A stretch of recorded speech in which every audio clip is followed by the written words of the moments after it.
নমস্কার বন্ধুরা, ফুলমাই ব্লগে আপনাদের স্বাগত। আপনাদের লিকটি কীভাবে বানায় সেটা দেখাবো। পরিমাণ মতো নুন দিল, পরিমাণ মতো চিনি দিলাম, দেওয়ার পরে এবার এটাকে ভালো করে রিফাইন তেল দিয়ে ময়াম দিতে হবে। আপনাদের বাড়িতে যদি রিফাইন তেল, রান্না করার তেল থাকে সেটাও দেবেন।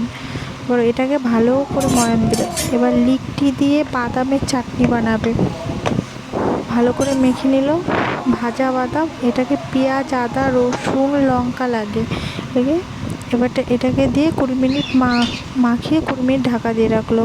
ঢাকা ওঠানোর পরে দেখুন কত সুন্দর হয়েছে দেখতে।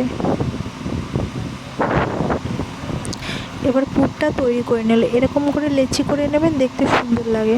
একটু মোটাও করবেন না, বেশি মোটাও না, বেশি ছোটও না। এবার এটাকে গোল গোল করে এটাকে এর মধ্যে দেবেন, দিয়ে সুন্দর করে মুড়িয়ে নেবেন। এবার থালার পর রেখে দেন। দেখুন কতগুলো করেছি। এবার আস্তে হালকা করে বেলে নেবেন, জানি তেলের মধ্যে দিলে না ছিটে যায়, সেই পুরটা ছিটে গেলে চোখে মুখে যাবে না, হালকা করে বেলে নেবেন। এবার ভাজা হয়ে গেলো, দেখুন কত সুন্দর খাস্তা হয়েছে। আপনার যদি ভিডিওটা ভালো লাগে প্লিজ সাবস্ক্রাইব করবেন।